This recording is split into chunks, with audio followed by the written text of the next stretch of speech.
Alors la signification ou la notification plus généralement pose deux questions, qui sont des questions générales qu'il faut résoudre avant tout.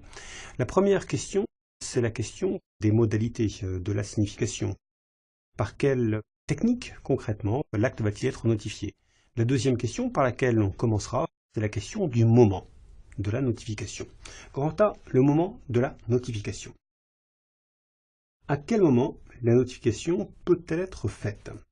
Lorsque la notification a lieu par voie postale, eh bien, on remarque que la loi n'impose aucune règle impérative sur la question du moment de la notification. Et c'est logique parce qu'il n'y a pas de risque particulier que le préposé de la poste se présente pour réaliser une modification à une heure qu'on qualifierait d'heure indue, ou bien un jour qui serait un jour non ouvré. En revanche, lorsque la notification est réalisée par acte d'huissier de justice, ce risque, au contraire, existe.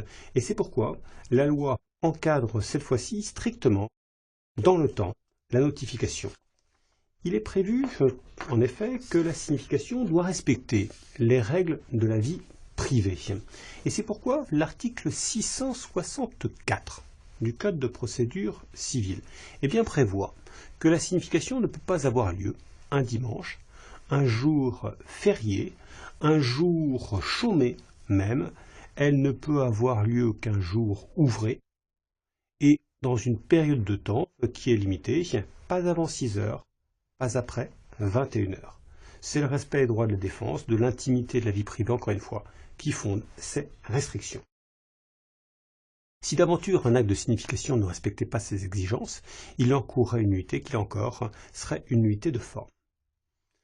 Alors, le moment précis où intervient cette notification est d'une très grande importance parce que la notification fait souvent courir un délai, soit pour le destinataire, on imagine par exemple qu'on lui signifie un jugement et que ce jugement lui ouvre un délai pour exercer un recours, soit la notification doit intervenir de la part du requérant, de la part de celui qui signifie, dans un délai qui, là encore, est un délai imposé.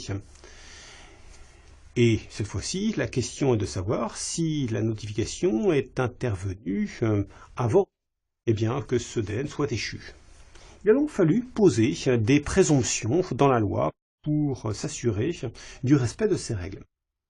S'agissant d'abord de la signification, sa date est celle qui est portée sur l'acte d'huissier de justice.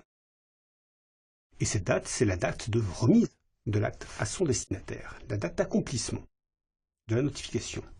En cas de notification par voie postale maintenant, la question se pose naturellement de savoir si la date de la notification, c'est la date de l'expédition, celle au jour de laquelle l'envoi a été réalisé par le requérant, ou bien la date de la réception, date à laquelle le destinataire de l'acte a pu en prendre connaissance. L'article 668 du Code de procédure civile distingue à cet égard.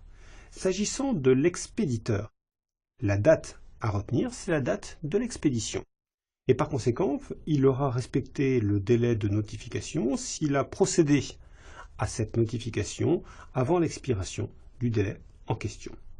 S'agissant maintenant du destinataire de l'acte, c'est au contraire la date de la réception qui compte. Et par conséquent, dans l'exemple que je prenais tout à l'heure d'un délai de recours ouvert par cette signification, il sera encore dans les délais, si ce délai n'est pas expiré, à compter de cette réception.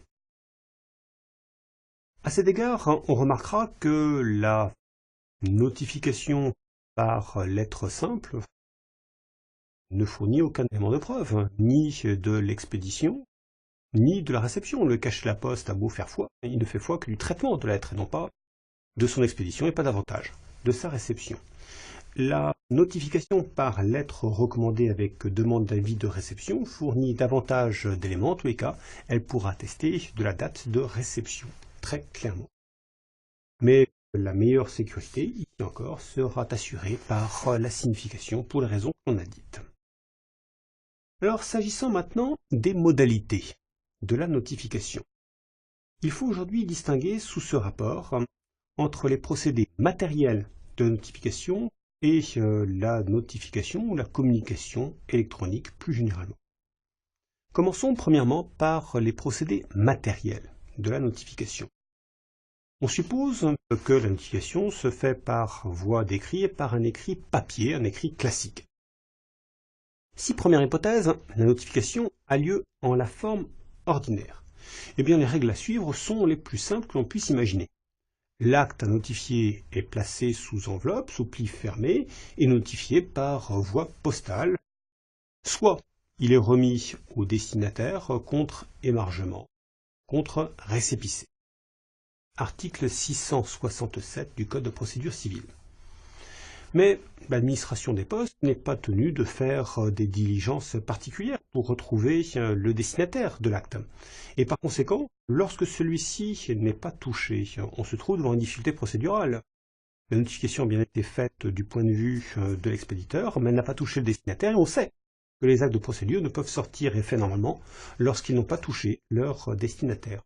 Aussi, lorsque la notification postale est faite par les soins du greffe, l'article 670, premièrement, du Code de procédure civile, pose qu'en cas de retour au secrétariat de la juridiction d'une lettre de notification qui n'a pas pu être remise à son destinataire, le secrétaire invite la partie adverse à procéder par voie de signification. Autrement dit, on en revient à la notification la plus sécurisée pour donner une chance supplémentaire au destinataire d'être personnellement et très directement touché par l'acte de notification.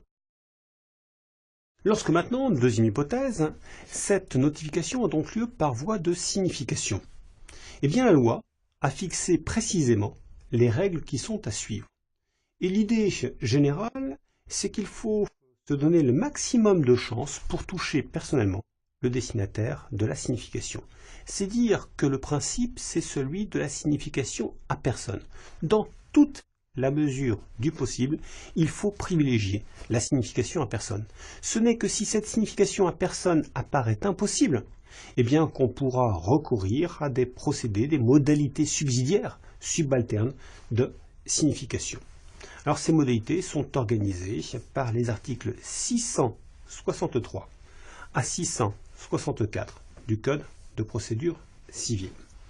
Et on remarquera, avant de les étudier successivement, que si ces modalités ne sont pas respectées, si un mode de signification ou de notification plus généralement a été employé à la place d'un autre, la sanction encourue, c'est une nullité, et une nullité qui en principe est une nullité de forme.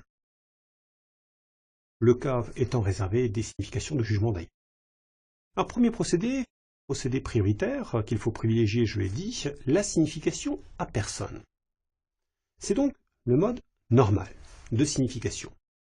Et la règle est très simple lorsque le destinataire est une personne physique. L'acte va alors lui être remis en main propre par l'huissier de justice. Et c'est bien pourquoi d'ailleurs ce mode de signification est privilégié. Lorsque l'on touche directement le destinataire, lorsque l'acte lui est remis en main propre, on n'a aucun doute sur son information.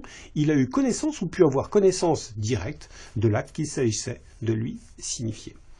Et par conséquent, l'huissier de justice doit en priorité rechercher la personne du destinataire de l'acte. Articles 654 et 655 du Code de procédure civile. Parce que c'est une priorité qu'il faut absolument privilégier, eh bien l'huissier de justice peut chercher la personne en tout lieu où elle se trouve. Il se rendra prioritairement au lieu où elle demeure, son domicile, sa résidence, mais s'il ne la trouve pas, ils peuvent aller chercher cette personne en un autre lieu privé, une résidence secondaire, le lieu du travail par exemple, mais aussi ils pourraient signifier l'acte en un lieu public. Le lieu de la signification n'a pas d'importance pratiquement pour la signification à personne physique. Il reste que l'huissier de justice doit donc faire des démarches, des diligences pour retrouver sa personne. Et il va devoir s'expliquer de ces diligences dans le corps de l'acte de signification, dans la partie de l'acte, la rubrique de l'acte, qu'on appelle le parlentat. Monsieur X, huissier de justice, parlentat, le destinataire, a accompli telle ou telle diligence. Et ainsi la lecture de l'acte de l'huissier de justice, on pourra vérifier les diligences qui auront été accomplies par l'huissier de justice pour toucher, effectivement, la personne. En pratique, lorsque la personne à laquelle il s'agit de signifier est une personne physique, ce procédé de la signification n'est pas très fréquent, parce que souvent, l'huissier de justice ne parviendra pas à la toucher, ne parviendra pas à remettre l'acte physiquement à son destinataire. Et dans ce cas-là, il recourra au procédé subalterne qui est la signification à résidence ou à domicile. Lorsqu'à l'opposé, le destinataire de l'acte est une personne morale, eh bien la signification à personne est devenue dans les faits quasi systématique. Et en effet, dans cette hypothèse, par la force des choses, la signification ne peut se faire concrètement, matériellement, qu'à une personne physique, qui va représenter la personne morale.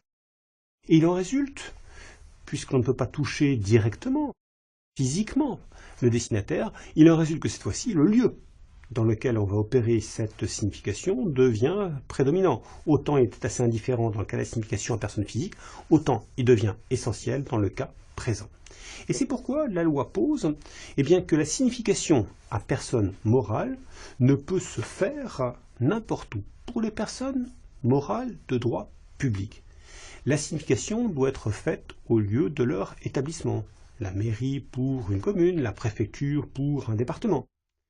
Pour les personnes morales de droit privé, ce sera le lieu du principal établissement, le lieu du siège statutaire, du siège social. Avec toutefois un tempérament pour les sociétés, c'est la jurisprudence dite des gares principales.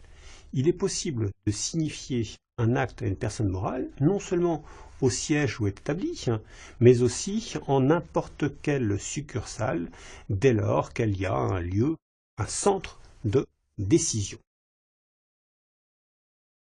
Dans ce lieu ainsi déterminé, l'huissier de justice va devoir donc trouver une personne physique à qui il pourra remettre l'acte pour le compte de la personne morale, pour représentation de celle-ci.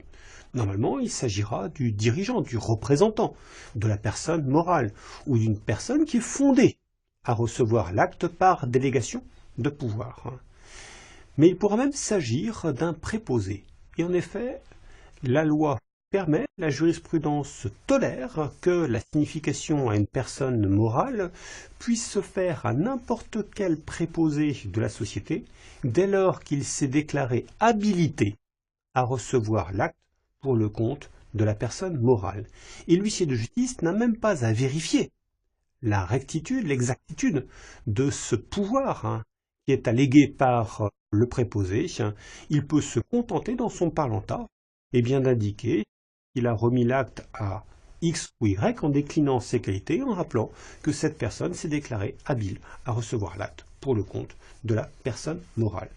Et ce mode simplifié de signification à personne pour les personnes morales a pour conséquence que dans les faits, la signification à résidence est devenue l'exception pour les personnes morales. Très généralement, la signification se fera à personne.